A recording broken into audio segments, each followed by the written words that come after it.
na ua maualunga le auina o le masina i lu tātou tamā Akiepikopo. Le fionga i a Mosese Vitolio tui. Wala whai mai ai whanunga le lei, Taitai mailon so i fuamanuia le nei asu. A wao na whaiwa wha Taitai, wha osi Taulaga, ia, ai mese fo i o le Taitai o le tātou puleanga. Pa tāropa whapito ai, lana fionga i a Akiepikopo Mosese, ia whamalo whapitai le onusai. E wilawa ina tele ma, loro wan fo le tau ma whale tonu, ia e le tuua i lava o na whaiwa whaosi Taulaga ma lona wala wina, au wale whapayaina o ana whanau. I le whangaloina whoi le Paia le tua insa wa mafuta ma whatasi mai. Wa la whai whoi o lato whamoe moe le ne aso. Ia o na ole fia mori mawina o le whamoe moe o le fionga ia Sister Marie, Therese of the Child Jesus. Se tasi whoi o alo ma lato whanau o lupe whanlele a matanga luenga ese ia whapitai la le tua insa. Ia ua mawhai o na whabanoa le ne aso, ia e patipatia whatasi e me mori mau, ia le whamoe moe o lana Afioga. I le whangaloina whoi le itua papa ia rea, i le whioai o le Afioga, ia mamea ma taimorike o le ainga sa kalimeri. I le lanto whoi tapu ainga, ia wan whanau o Samoa, le puleanga, ia po le laulangi antua.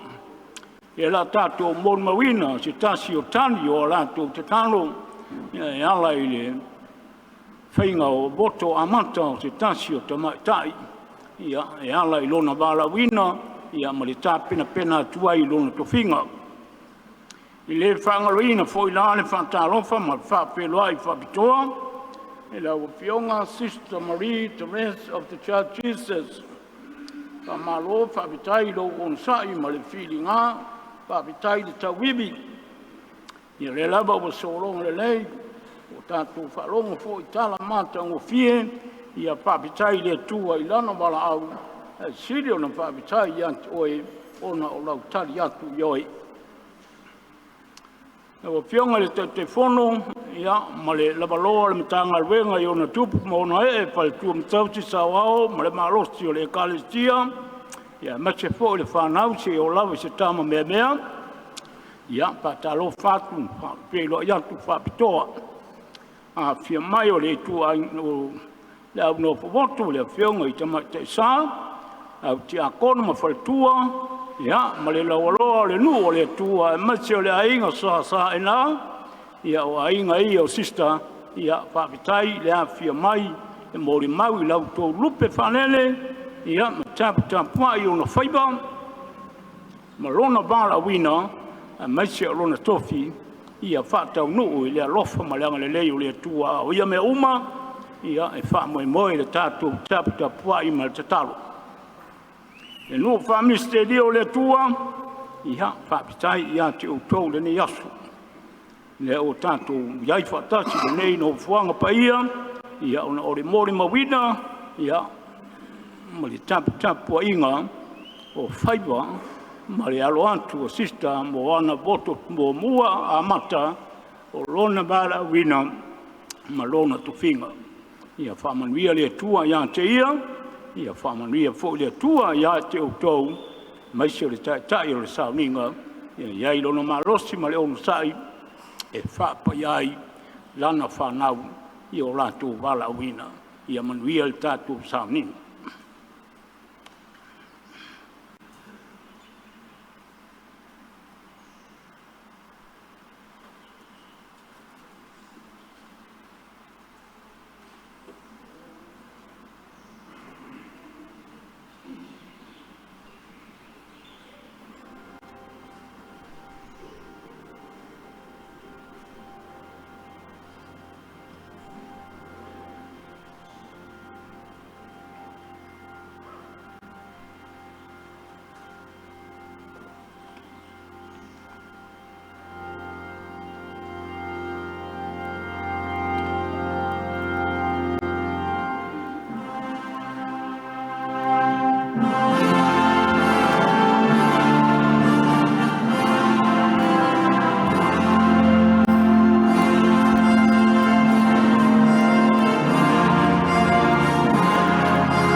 Muamua.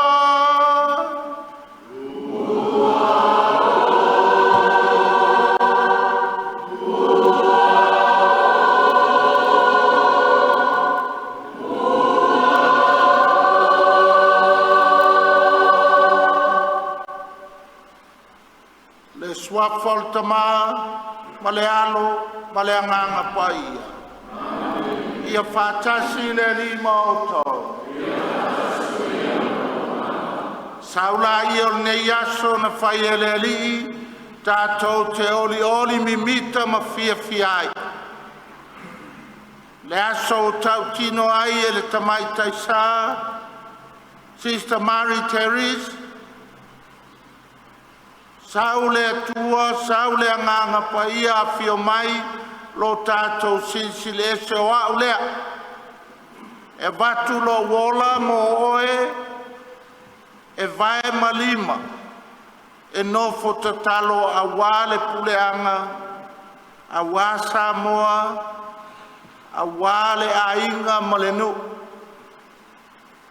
Tātou te ai aiuli, tātou te aputi, e whaaftaia le tua le maalofa o le Taitai sanei. Lupe whalele a saenga Misasa e ngā utea ma le upu ia te oe tuana. Whaaftai le ainga. I le tau foai wa tau whai mea lofa le kalesia. Whaaftai a mā mea ma le ainga Taitai sa.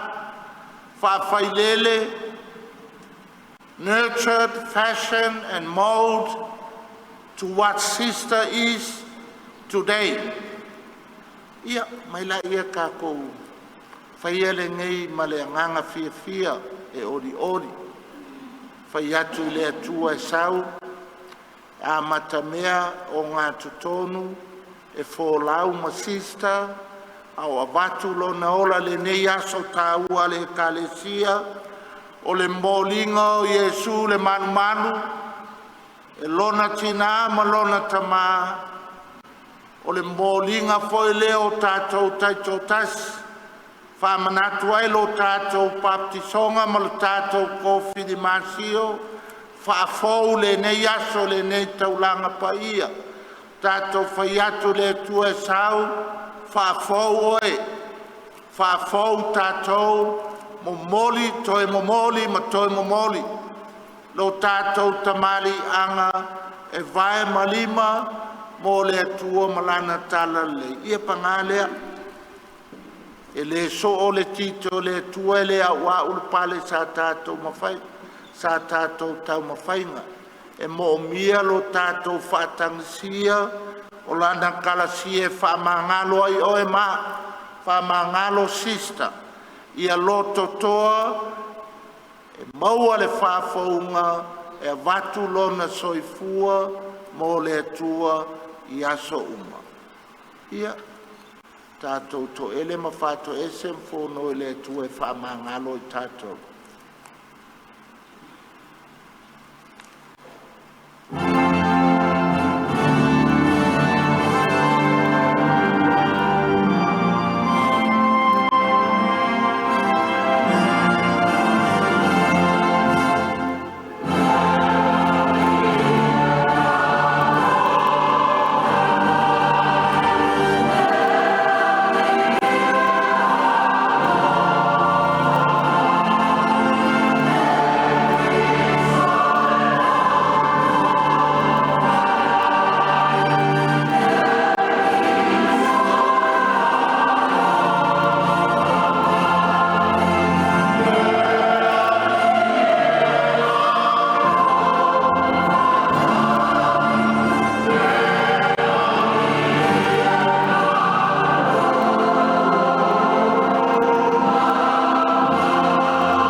Mai a tei tātou le atua e ona le mana uma, whamangalo tātou mai a tātou angasala, ma Taitai tātou i le ola e whavavau.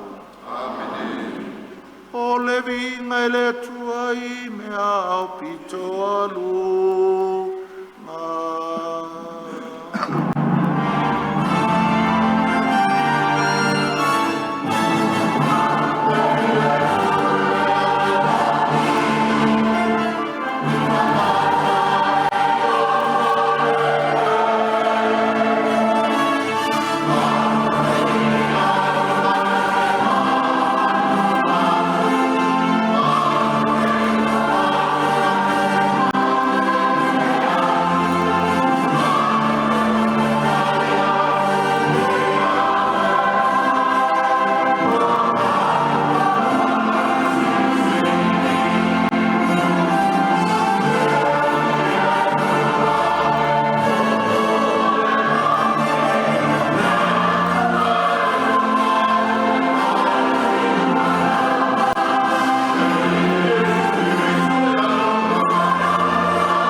Le tuai ona le malosi malava o ke li solo walo. Na vea mo tangata mo I mātou. Mātou te molia o I ele manu manu. Ia whasa loto I nei o mātou loto mai le angasala. Ma vatu mātou mo le mātou pap te manga. Malo mātou ko whiri masio. Mātou te anga waa e wheloa I au luma. O la mātou te talo lea.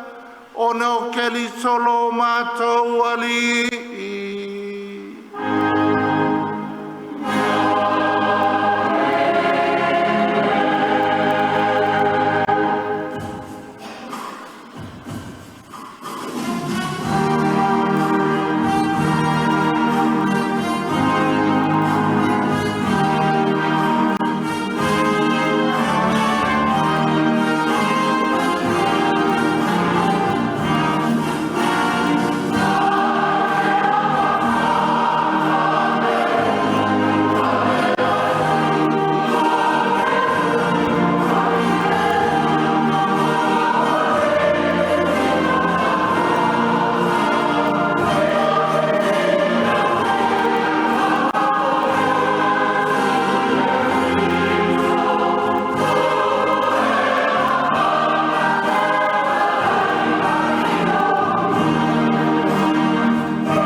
O le folfolanga mai le tusi o profeta o Malaki. E whafua se no o mai lona malu malu o le alii. O le ua sa idea I o tau.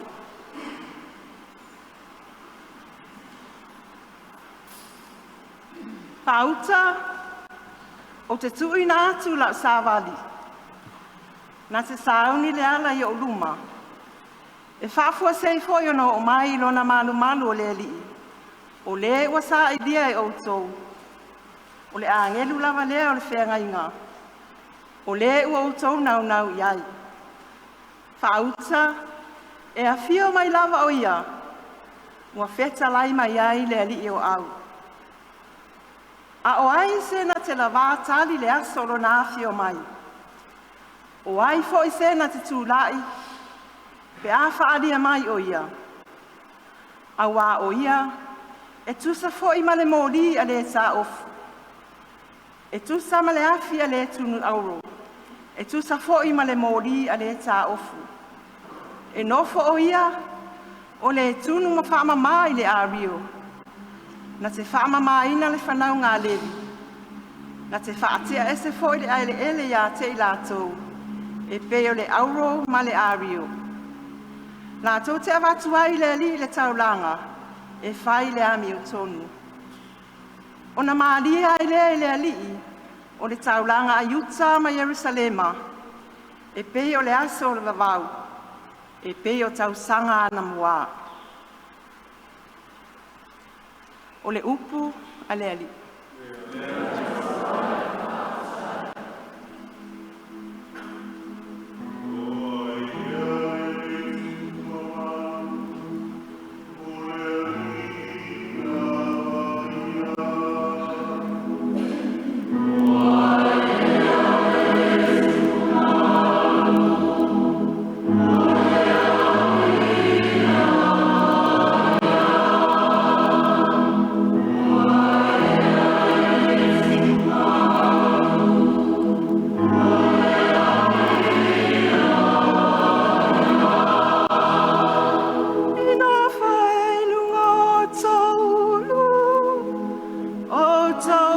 toto ae, ia whae nei lunga, au tau pui pui le whawawau e. Se ulu atu ai, le tupu mamalu.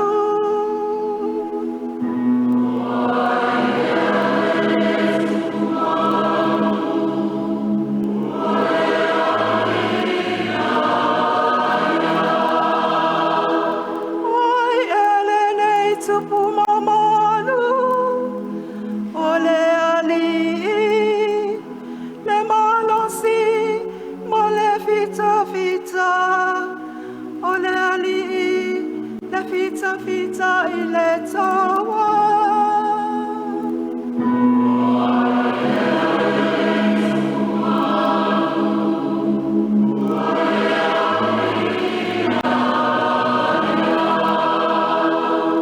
Na fae lungo taulu, o tau fai tato ae, ia fae nai lunga. Tau pui pui ale whawawau e. Se ulu atu ai, le tupu mamalu.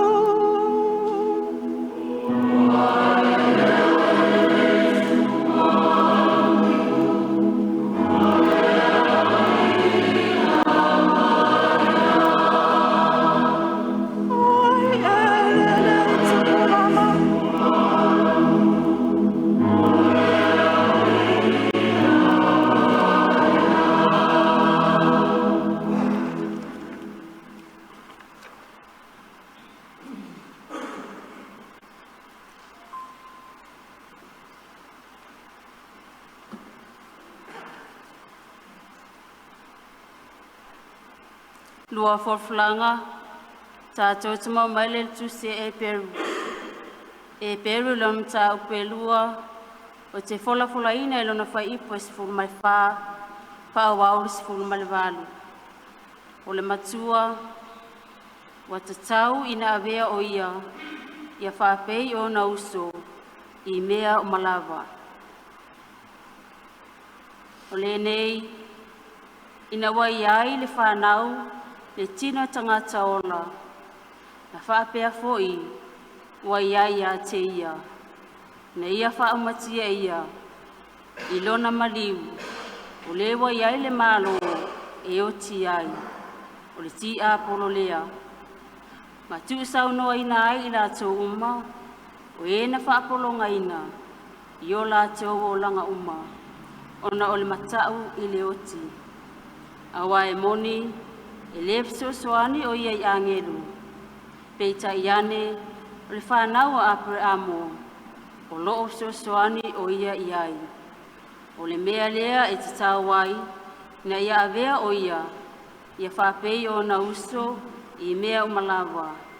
Na ia whaia o ia mo Taulaga sidi, e alofa ma whaamaoni I mea le atua. Na ia whaia e ia, se tongi ola mo anga sala ale nuu. A wana tinga ina o ia, ina ia whao so ina. O le mea lea o mawhaiai o ia, o na whesoso ani I e wa whao so ina. O le upu ale alii.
sileli mauto.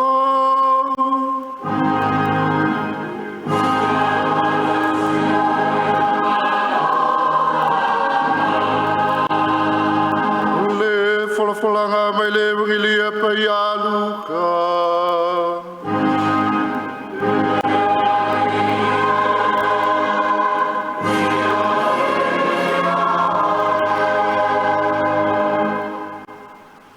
Woi loe o mata lau whaolatanga.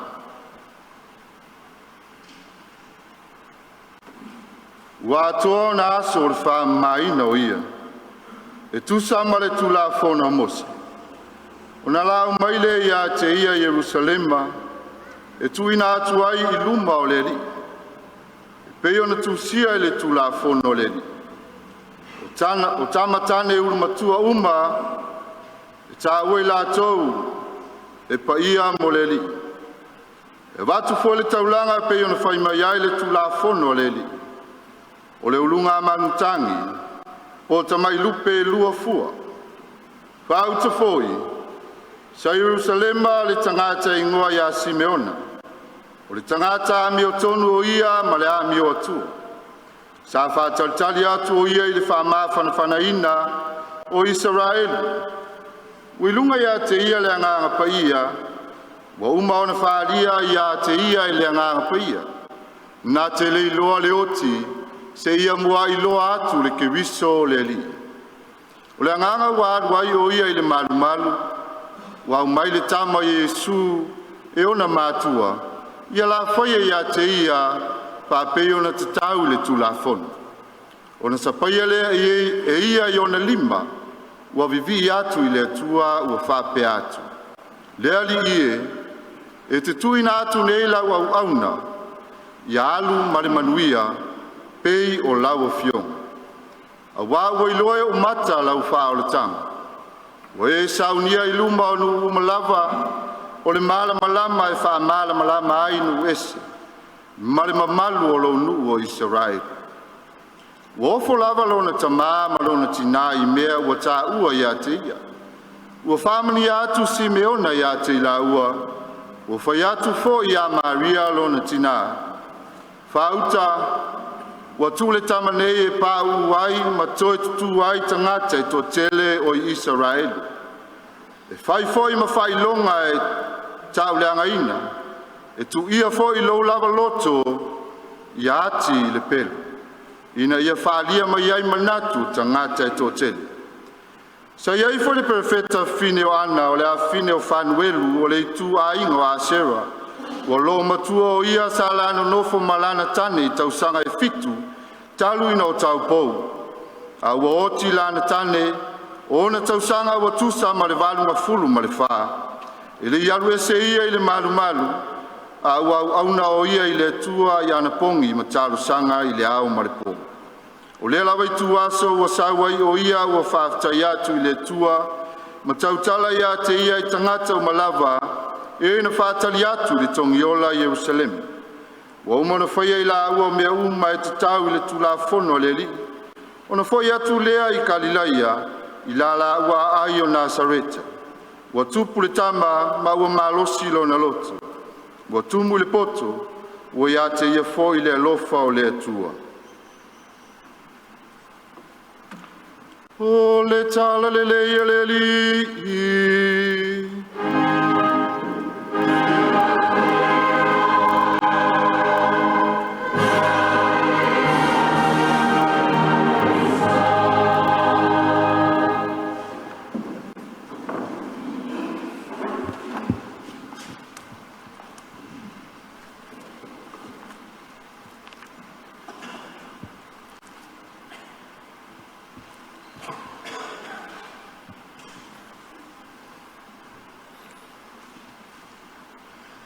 Tauposa Mary Therese of the Child Jesus.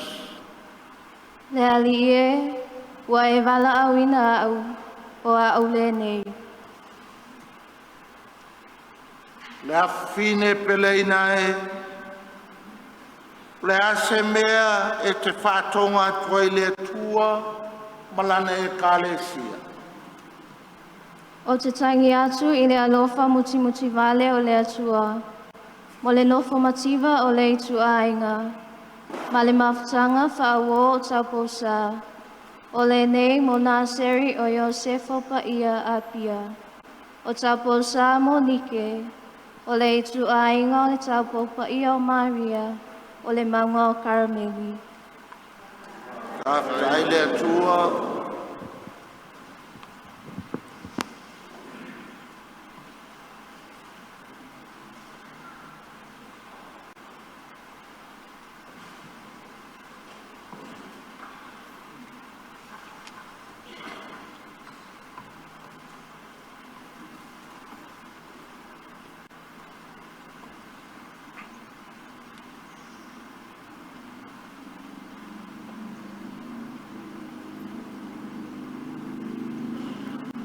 E ser cattolico mai le tele o ecclesia.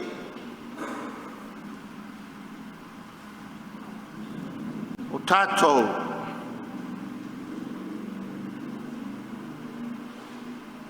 tele o tato la le au nanga.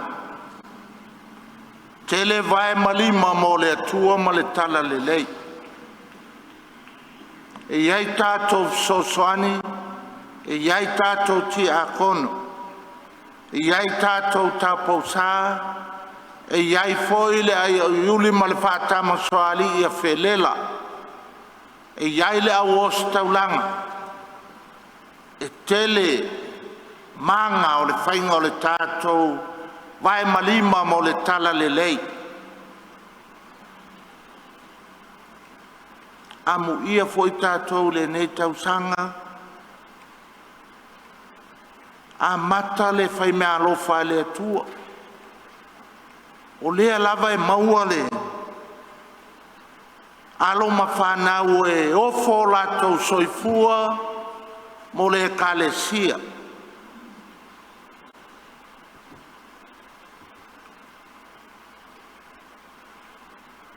O sa moa pango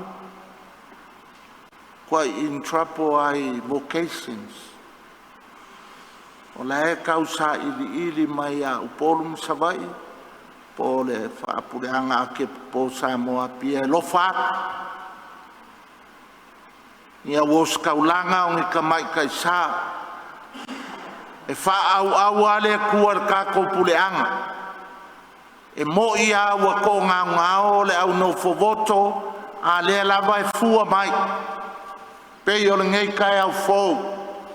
Le asol molingo Yesu le manu wa koe a kofa I foi se alo se kofa finge se uso se akalia se afafinge e vakulonga soifua e vai malima a wale kua e ala le kua inga ngei ka isa mo ngike le maunga o Karameli. Amu ia kako Sister Maria Kelsia. E maua ngō fie ka posa, e maua ngā ka posa le lei. E maua ngō fie ki a kongo mo sosoangi, e maua ngā ka ki a kongo mo sosoangi le lei. E maua ngō fie fale kua, ai maua ngā kāwha le kua le lei. E maua ngō fie o si kaulanga. Ai maua ngā kā o si kaulanga le lei. O le lui ngā mo oe. Mā kou ke mika whaafikai le ngei aso. Wa e ioe. Pei o le ioe a Maria I le angelo kapiliele. E mailo soifua kalavou. Vai malima I ke angapongi ke kakalo, a wā Samoa, a wā le lalolangi, a wā se o kako puleanga wha Akiepikopo Samoa Paia. Mikanga yo ainga ngalua, ngai yo makua, e ainga poko, o aiwo mai ai o oe, o e ioe le ali, mai vai le pokele la o skaulanga. Sa whaila o whafkai le poku lea. Whapea unga ma ua e paki ma vise. Mosese vise e paki. Au kei o fio mai sui Akiepikopo o mai whaululungo makanga luenga e fia e mamau e aisea o ngai ma ngai le mea lea e maka lasi le mea lea e maka ngofie le mea lea le aso ngai e mo i or surfanga o le presentation of Jesus the temple e ngai onga makua a le fo present oi ai mau ai foi le whaafongo le kalesia e vai lima ngei le ngofo a kofir kai fongo ma le lau e koe whaafou uma mako Boko wha le kinga o le ainga, wha kama le ainga, kama ma le kenge kalavou, wha fau uma boko au ngā wha pae le langi le afio maika sa, le kuainga ngā saleka, le kuainga Little Sisters of the Poor, Missionary Sisters, o mawa kasi rua kolu kuainga kaposa, o langi a kongo o i a kangi mo mai malo lo leile i. Aisha e apuki ma ai uli ma ngai alo wasu o le kauanga ngai asu o le patuan ua pa ule tanoa ma le kalasia le akua vai foi le evangeliange o le upulo ke wha manosi ua va ai maka Simeona ma Ana wa leva nga ngofo ma whaakarikali le Mesia wa wa ai maka i le whaolokanga o le aso ngei wa wa ai maka o ainga le kalesia vai di mangei le wos kaulanga o oe malia kelesia wa si ilo lima here I am Lord I come to do your will o le leinga ngai esere fia whaalongo i o makua amu ia fo inga yo makua manga yo ainga wa mimika ngai yasu si le yako le mimika e ai uli a walewa i yoe awe koe le ai e leo koe mongi ava ngongi le ai ngā le yes o le koe kaliangi no wakimu awa kaunkar soi fuangan ngai vai kaimi sister taula ia sau o le a kongu ar ka kofinga, o le mahangia ko kele o le au no foboto. Na wos kaulanga nga faifo le promise. A wao kākou, oi kākou. Kākou ka keo e avele pepe o kirisi masi kangaka. What are we doing? We present Jesus to people. O kākou mkawhai ngā po le mongike, po le kaposa, po le pakele, ki a kongo o ai kākou, ka keo e ave Yesu i kangaka. Kākou ke ave kangaka au loku, ma kangaka e sulu mai makale longo i le ngofoanga ngei. Kali le lau ngofonga fia. O le ale ke lea ko kangaka wai ke lo sira fia, lea ka amilu milo me fonga. Lea ka amilu o koe le se me o aba. Kali pele lau fonga fia. E ese kanga kākou ke kauku ai ar mea kasi. Kākou oe ave Yesu le pepe o Christmas i kangaka. Ka kalo sista mo mākou le o skaulanga. Wa yen kei me whainga kāinga ave Yesu i kangaka. Pea avako e interfere mai kangaka ngā le fia. Ka kalo. E le ai ase nganga whainga o fie. O aire kaposa, o aire ki a kongo, o aire le o skaulanga. Our role is to take Jesus to others. Sam apa lenganga. Ayela la pe sister.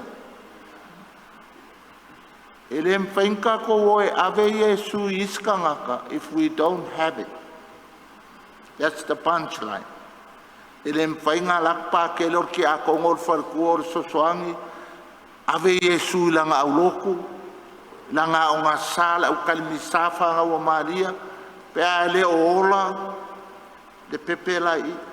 First we have to have a temple experience. Pongei o Maria me Josefe ave la pepe o ai le pepe o Yesu le kua this is yours.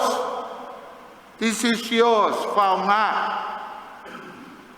O le tempo experience ngai ke lua pai, ma bond, ma Yesu before you give it to others. Ai alu ngai e ke launga ko elo i oia Yesu. Ngal mele ngai lo makua nga ile me mau. O le alme ngai lo makua nga. Le se mea. Pu e mua ola Yesu i ngā i wa kako tiusu loa ma ave o le example lau kala o John the Baptist o kele o kangaka o mai o le Mesia la ai ngā vai a kuloia ngā le papkiso savali fo Yesu whaauta i le tamai mamoe whaauta i le Mesia. That's our job. Kako ke ave ai lor kako wofa fauta ya o te mai te sale fauta ya o pakele o le Akiepikopo le mai me mo e ngame fauta ya tia ola o Afioga tia kono mal faltua fauta e kusi lima le ukaleskia le kapengakulo fa pengar fa ngone. Sister mako mika irnias ngo ulonga lo ngofo ole nga solo la was kalong fact it's going to be a beautiful day. God is on your side. O afio mai ainga si mai fala singa kale si vai limangei pa ia male malu le ngofo akof lele wo mai le ngofo voto. I say today is important.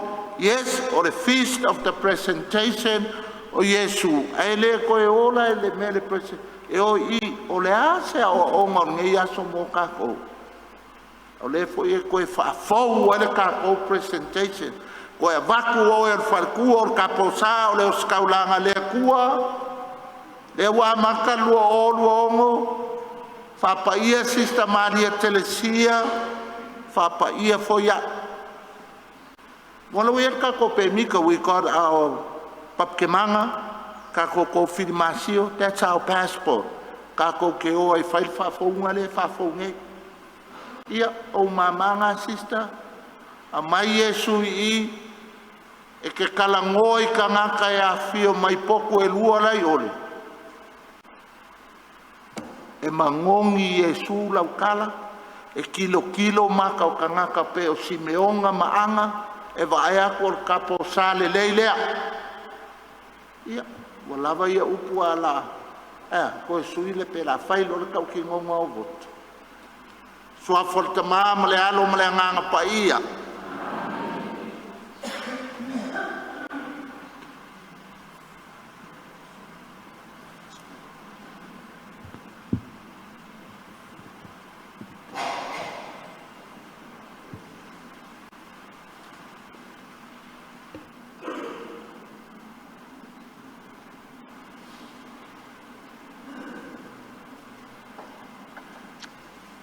A whawhine pele inae,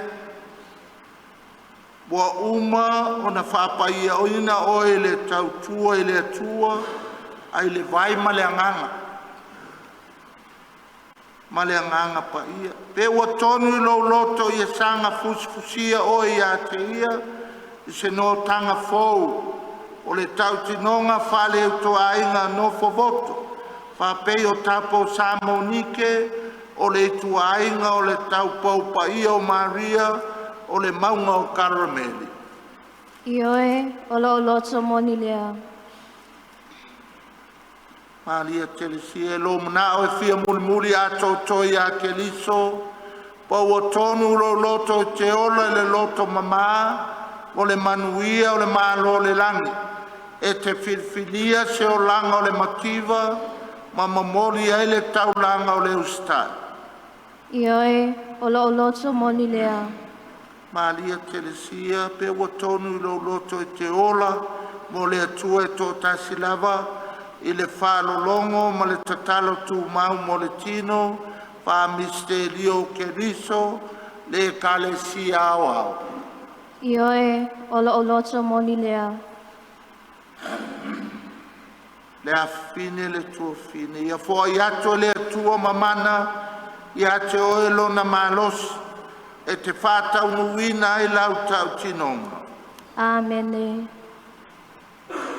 Ia tātou te talo le ali ie sila lofa i lau au nanei, o tonu ia te ie whapa ia lo na ola ia te oe, i lumo le kalesia i le aso nei, ai le whaingo se tau tunonga e whawai mai ai a popo inga whale evangelia.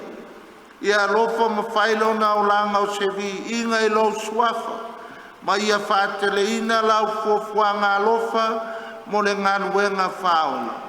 O le mātou o loenga le nei, e ala atu ia ke liso lo mātou wali i.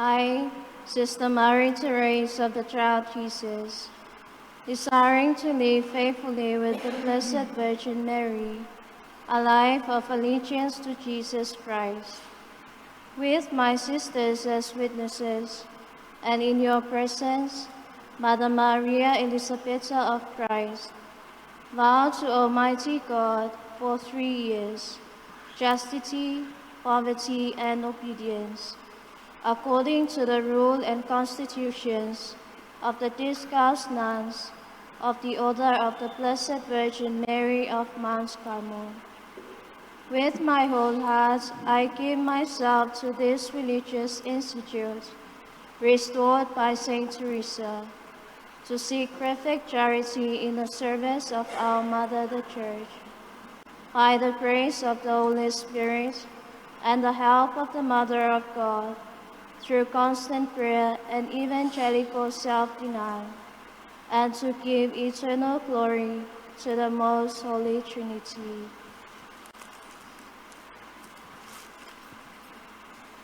O au tauposa Maria Telesia o Yesu tammeamea, ilo fia ola whamau ni lava, whaatasi male taupo Paia o Maria, i se o langa tautua i a Yesu Keriso. A o molimau wa uso tauposa, ma i o luma tina Maria Elisabetta o Keriso. O te tautoa i le atua mamana, mo tausanga e tolu o te olai, i le loto mama, le nofo mativa, ma le ustai. E tusa ma le tula fono ma upu whawai, o tauposa mo nike, o le tu ainga le taupo Paia o Maria, o le maunga o Karameli. O te fua i atua au malo loto atua i le nei tu ainga no fovoto, na toe fua taina e telesia Paia. E sailia le alofa tu noa ua atu atua lelei, i le au omna atu i lo tātou tina o le ekalesia lea. Ma ona le alofa tu noa o le anganga Paia, ma le fesoasoani a le tina o le atua. O te momoli atua i le vi inga whaabavau, i le tasitolu silisili le Paia, e ala atu i le o langa te talo tu mau, ma le o langa whaakoluseina whaale evangelia.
Maria Teresia,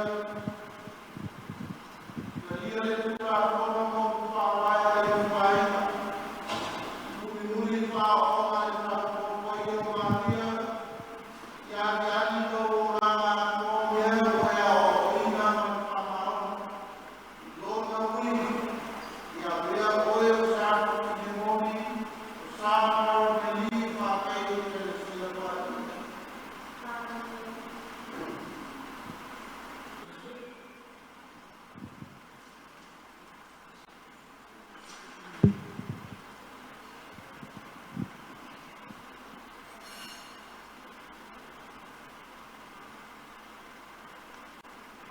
Maria Teresia, e calia le nei conosce su fai dopo la faccio, e poi lava il semana mea fa conosce, e calia le lotto tele la avena, le leo la, come muore le tauio la orana, le orana cari.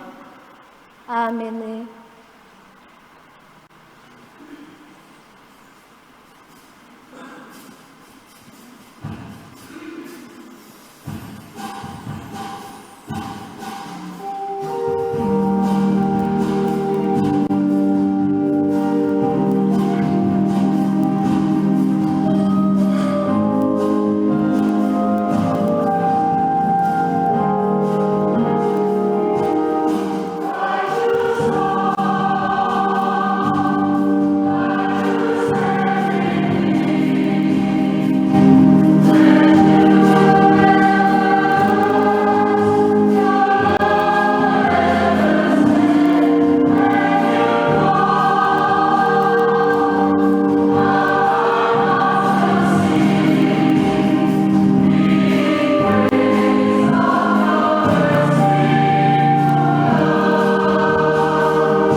tātou tūtūrai mō tātou tālu sanga lau tele. Usoe matua whawhine pere inai, au tātou whamaruina le misteri o paseko keriso, ma le uruai tau tinonga le awhawhine nei. Ia tātou tatalu whatasi le atua le tamama mana, e ala atu ia Jesu keriso, le malosi o le olanga no whaboto. Ia tātou tālusia le kalesia Paia o le atua, na ia vea mi o nei o lana au auna nei. Ma te unga, e sanga whamatango fia ina ai o ia mo ke viso, lana mana mea. O la tātou o lenga lea i le ri. Ia tātou tālusia lo tātou tamapaia pope leo se fulmalifaa, lo tātou Akiepikopo Mosese Vitolio tui, ma Akiepikopo uma, na ia whamaringi tu maua le nganga Paia, le na whatumuina le au apostolo, ia lilingi mai pēlo na alofa tuna i ona lava sui. O la tātou o lenga lea i le ri.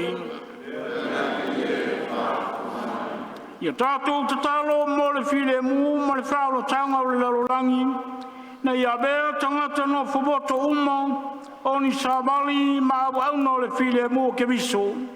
O la tātou o lenga lea i le ri. Ia tātou tālusia i tātou a muli i a popo inga whare e bangalia, na ia susulu i o lātou o langa i le tūla pono o le alofa, ma ia tasi lātou i loto ma mawhauwhaunga, pāpei o le auso muamua. O la tātou o lenga lea i le ri. Ia tātou tālusia le au auna nei, ua whapaia ina i le aso nei a ke viso le ri, ia whapei o ia o tau popo poto, i le whamumu pēa o lana mōri o le whatuatua ma le alofa. O la tātou o lenga lea i le ri. Ia tātou tālusia le nei au fia, ne tātou whatuatua i awa onga ke viso. Whapei o na wala awina e ia i tātou, ne ia tātou le lei atua toa, ma ia tupu mai i tātou ni fua o le ami o tonu, ma tātou wala e ai le atuanga ke viso. Ma tātou whelo ai patasia i le langi, o le ai o le file mu. O la tātou o lenga lea i le ri. Le lia i e pui pui lo wa inga mo lo wanga le lei, i e talia mātou talusanga. Mo lau au na nei, au ia moli atu ia fua muamua o lona o la whapa ia ina. La mātou o lenga lea, o na o keli solo mātou ali i.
A inga o le atua i o tau talo ne a tali leia la tātou taulanga e le atua le tamae o na le mana uma.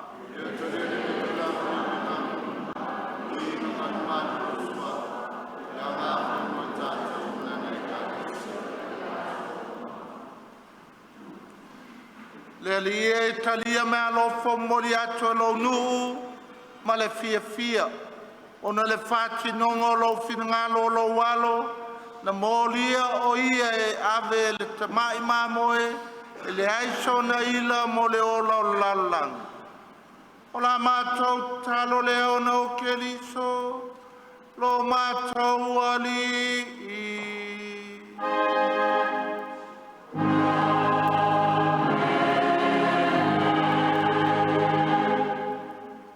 Ia fatasi le ali imoto.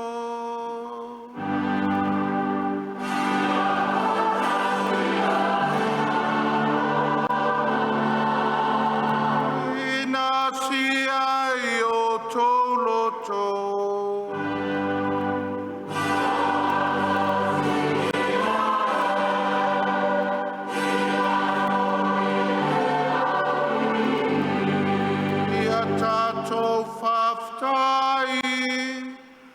Lilo tato watua.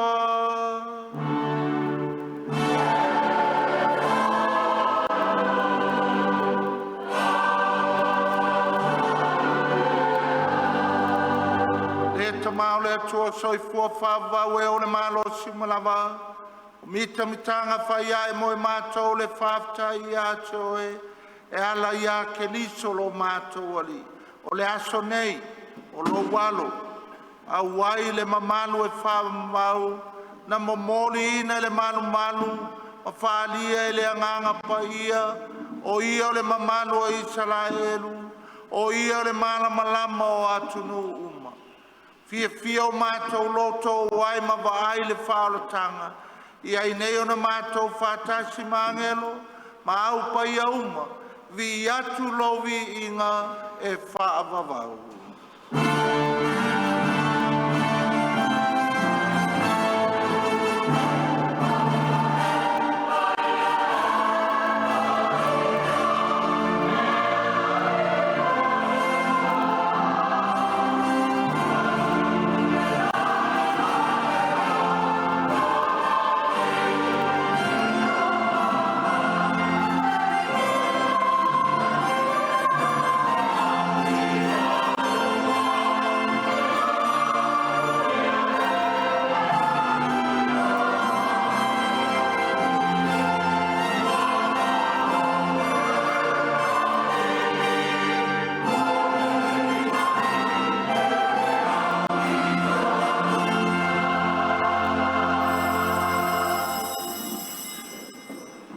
Ia we matua Paia lava oe le Paia oe o mafua anga o Paia uma.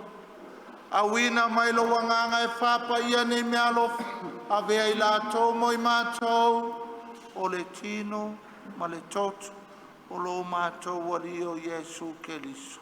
Au leitu i nātu i le oti na ia tari e lo na lava mali e tango i le areto ma batu i ato e le whaftai. Tofi e iele a reto ma batulo na soo ma le whape atu. I naftango fia iai o tau malava ma ai o lo tino le nei e fo inatu mo o tau.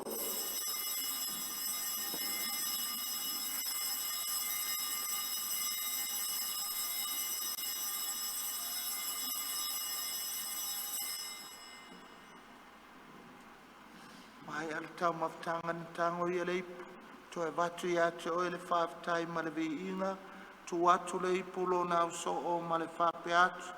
I naftango fia iai o tau malava ma feino iai, o le ipu le nei o lo toto, o le toto le whenga inga fōu ma le whavavau, o le a whamalingina mo tau matangata uma, mo le whamangalo ina o ansala. Yo tau whaia le nei Sauniga, ma whamanatu i a te a.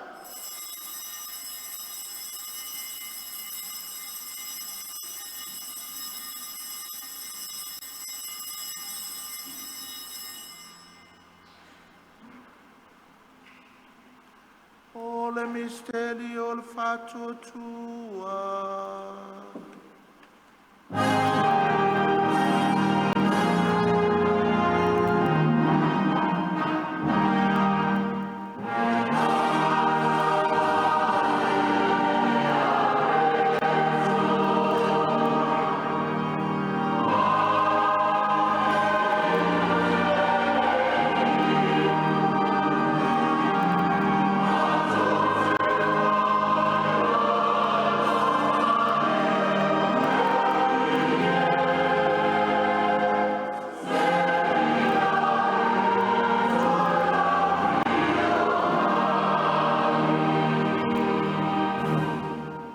Tungolona maliu malona toi tu mātou te moli ato e le tamae, le nei are tole ola ma le nei po le whaalutanga, mātou te whaftai atu e, walo i e mātou e tutu i au luma, mau au nei atu e, pe soso ane mai a mātou uma, o e wa mātu whanga le tino ma le toto ke liso, ina ia whātastasi e mātou, i le mafutanga e tasi a le anganga Paia. Le alie e mana tualau e kalesia o lo tāpele no rangi atoa. O mai au ia le atoanga i le lofa mtumutu vale. A tasi malau kumau Paia, pope, leo, usfuru manafā, Akiepikopo Mosese, a pele tu ainga sā, mai se o lo nuu o lo ainga o kotu. Ma tōma moni atu, Afioga e a Sister Therese, a moli atu i lau fio, e whaia ai no whātau nuu ai no whingana, ai mai se foi o ainga mai mātou umala. E manatua mātua uso matua whāwhigi. Fui atu no lātou mālolonga ma le whamoemoe, e toe tuae, e te lia lātou whātasi tangata māli le uma, e le mālmalama o lau fio. Ia lofa mai ate i mātou umalawa, e mātou au ngā mātou te au whātasi, i le ola whaamamau, a māwia le tina tau pou o le atua, sa ngātu Iosefo la le tane, whātasi mā apostolo, sa ngāta Therese i Jesu le tama mea, a le au Paia uma, wena whātino ino lo while ngalu i tūpu langa uma. Mātou te whianini i whārele whātasi, mai lātou i laua fio, a lātu lo walo, o Yesu Therese. Le tamama mana e ono ia whātasi mai ana ia te ia, i le mafutanga ma le anganga Paia, o le vinga ma le malu ato wai la wafio, i le whaavavau lava.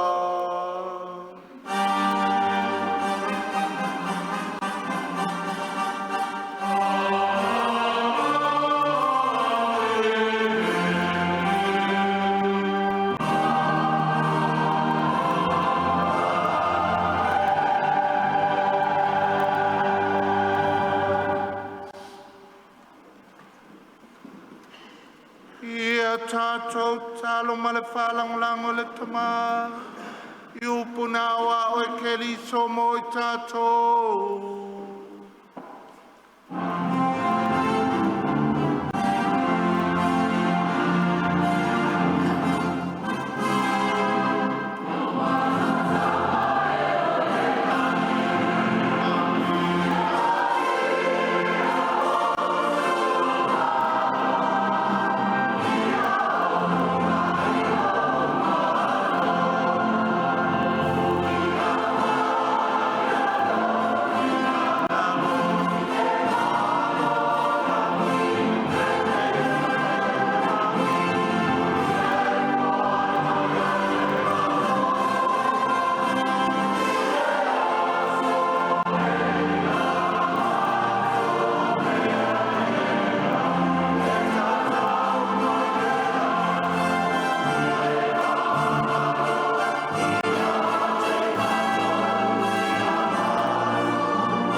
Lawe ai mātou le lia mai le anga uma.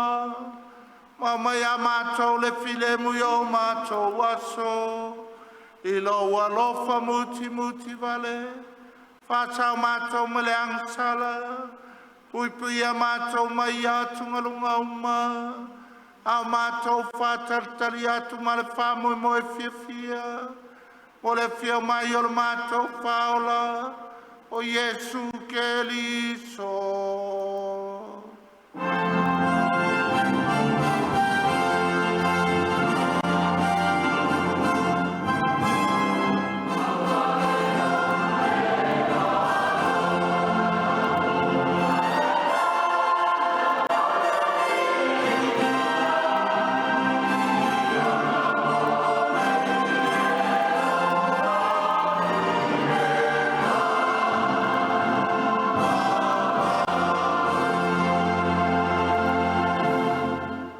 Yesu ke liso ne fai atu lo apostolo, lo file muo te foa i atu mo tou, awane ye sila sila ya mato wansala, a le fatu tua la we kalesia, au mai a mato le file mu ma le tasio lo malo, le we soi fuai le fa lava. Ia ia tau tu mau le lo fo ke liso.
Whautai le tamai mamo e le atua, whautai le na te veseanga sala le lalolangi, a muia o e mau, ua walau lia le tali suanga le tamai mamo e.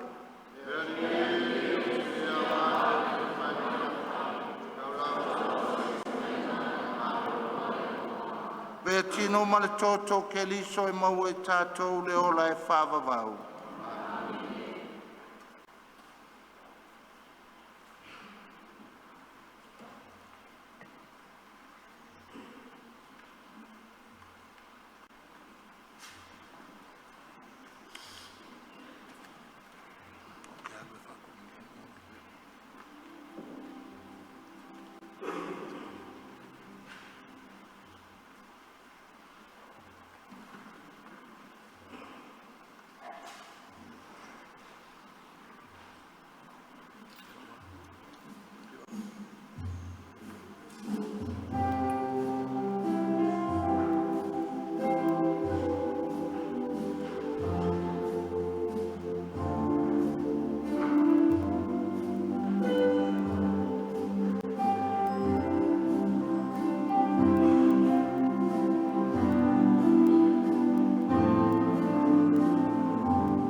lei faia le talo muri ia le nganga fia le nganga whaaftai fia whaaleo pea tai patele pati tina lava na ulu matua i whaiwhi awal pule anga le lua au wharisao le lava i taus ia o e lava e manga olo e kas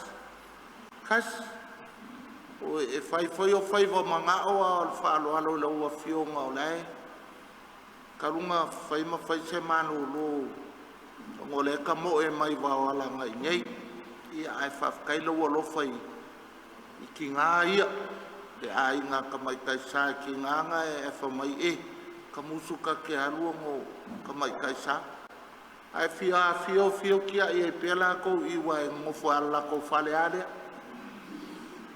ia ai whafkai pa ke le fia i o le au loku ia whafkai longa lua o sista o lau Afioga mā mea mo lo au ainga le community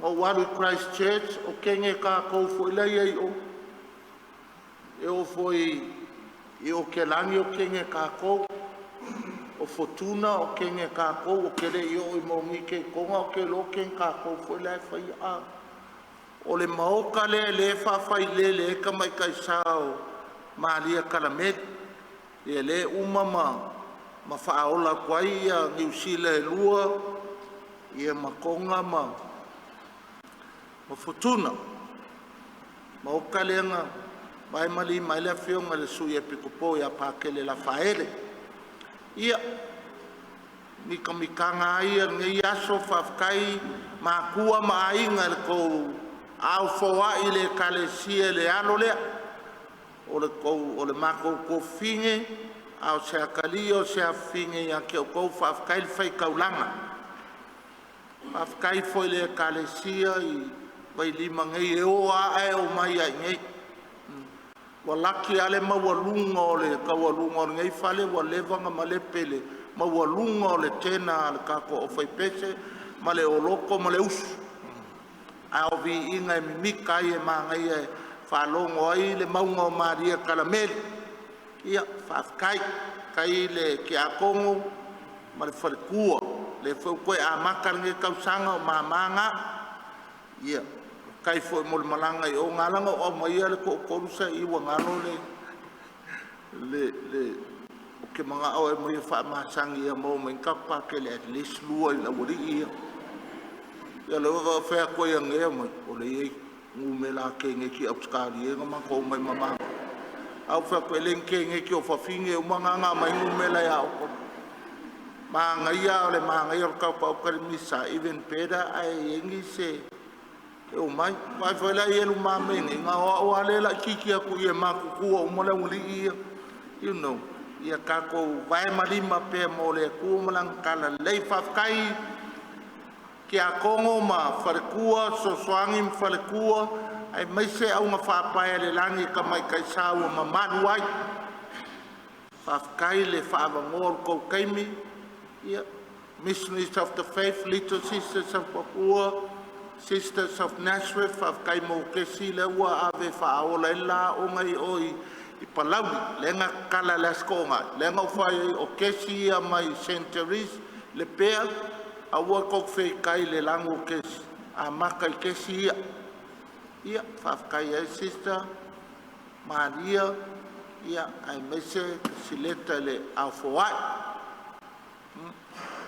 Last but not the least, la was Taulaga la Afioga, sui Akiepikopo Afioga Chancellor, Paia saulo afer komingio a.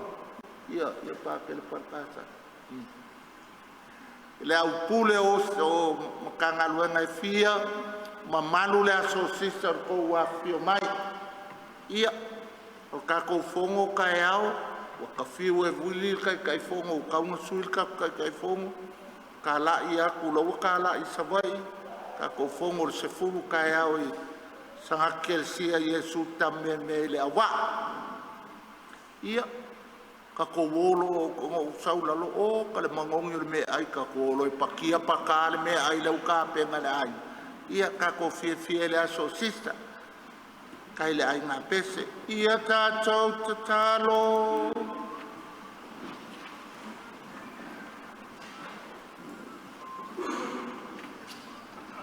le ali o fata nuina le fa mo Simone o ti sei e le o ti sei ia vai mata le mesia ia vele nei tal suanga mala e fa ato to le e mato ina ia malo silo mato tamali anga tumulo mato tamau ainga e vai malima ia folinga i mato ia keliso ole mato ole ngalea ono keliso lo mato wali